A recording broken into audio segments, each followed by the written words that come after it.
අපි ඉස්කෝලේ චත්තමානවක ගාථා කිව්වට අපි කතාව දන්නේ නැහැ. අපි දන්නේ නැතුව යෝධතම්පව රෝමනුජේසු කියලා අපි නිකන් ඔහි කියවනවා. අපිට අගෞරවයක් උනේ අපි මේ කතාව දන්නේ නැති නිසා.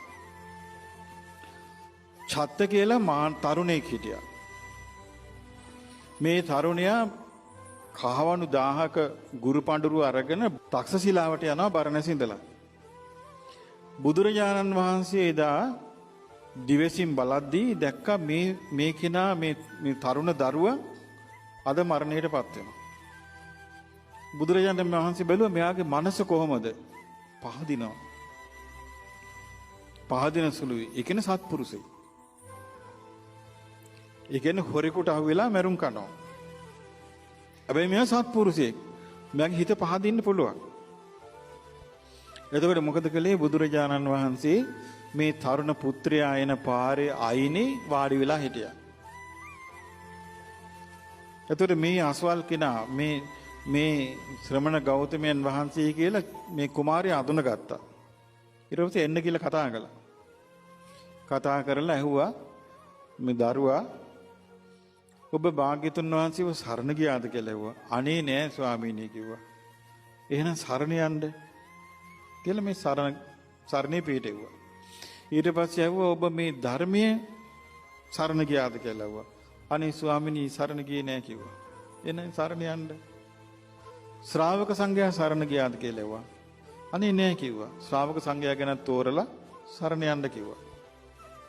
කියලා කිව්වා පුත්‍රයා මම මේ ගාථා තුන බුද්ධ රත්නයේ ධම්ම රත්නයේ සංඝ රත්නයේ ගැන මම මේ ගාථා තුන ඔබට උගන්වන්නම්. ඔබ මේක හොඳට මතක තියාගන්න කිව්වා. එතකොට ඉස්සල්ලාම යෝවද තම්පවරෝ වනෝ ජේසු ඔය ගාථා ටික ගාථා තුන අර කුමාරට ඉගන්වනවා. ඔයගන් ලකුවා බුදුරජාන් වහන්සේ ඇහුවා පුත්‍රයා නුඹ පංචශීලයේ දන්නවද කියලා ඇහුවා. අනේ ස්වාමීනි නෑ කිව්වා. දැන් අපි පංචශීලයේ දන්නවද නැද්ද? දන්නවා.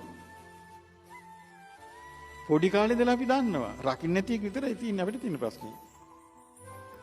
එතකොට මේ දන්නේ නැහැ කිව්වා. සමාදම් වෙන්න කිව්වා. සමාදම් වුණා. ඊට පස්සේ කිව්වා දැන් ඔයා වෙන මොකුත් හිතන්න එපා. මොකද ඒක වළක්වන්න බෑ කර්මිපාකයක්. එයා මරණයට මුහුණ දෙන එක වළක්වන්න බෑ. ඊට පස්සේ මේ කුමාරයා අර ගාත තුන පාඩම් හිටිය ආපු ගමන් දැන් ඒක අර්ථයක් දන්නවා. ඒක කිය යනවා දැන්. කැලේ මැද්දෙන් යනවා පයින්. එක පාට හොරු ටික ආවා. පැන්න කොල්ලා මෙහෙවර කියලා අල්ලගත්තා. මෙයාගේ හිතට බයක් ආවේ නැහැ. ඇයි හේතුව? අර සරණ පිටපු නිසා. ඊට පස්සේ මොකද උනේ? මැරුවා. ළමයා මැරුණා. සැනකින් උපන්නා දෙවියන් අතරේ. ඊට පස්සේ දිව්‍ය ලෝකේ උපන්න මේ దేవතාව බැලුවා කොහොමද මම මෙතන ඉන්නේ කියලා. දැක්කා මාව බේරගත්තේ මාගේ ශාස්ත්‍රුන් වහන්සේ, භාග්‍යතුන් වහන්සේ. ඒ దేవතාව බුදුරජාන් වහන්සේ මුණ ගැහින්න ආවා. ඒ ලෝක ස්වාමීනි භාග්‍යතුන් වහන්සේ මම තමයි අර චත්ත කුමාරයා. ඊර්වස බුදුරජාන් වහන්සේ වදාලා බොහොම හොඳයි ඔබ ඉන්න තැන කියලා ධර්මයේ දේශනා කළා. සෝවාන් ඵලයටපත් වුණා. බලන්න බේරෙන විදිය. එහෙමනම් මේකට ඕන කරන ප්‍රධානම සුදුසුකම ඕනේ මොකක්ද ඕනේ? ප්‍රධානම සුදුසුකම වෙන්න ඕනේ බාලයෙක් නොවීම. බාලයෙක් නොවීමට මොකද්ද විය යුත්තේ? අසේවනාච බාලාණං. මොකද්ද? බාලයන්ගේ ඇසුරෙන් වෙන් විය යුතුයි. මොකද බාලයා කරනවා මේකේ තියෙනවා බාලයා කොහොමද බාලයා මොකද්ද කරන්නේ? බාලයා තමාත් ඒකේ යෙදෙනවා අනුනුත් ඒකේ යොදවනවා.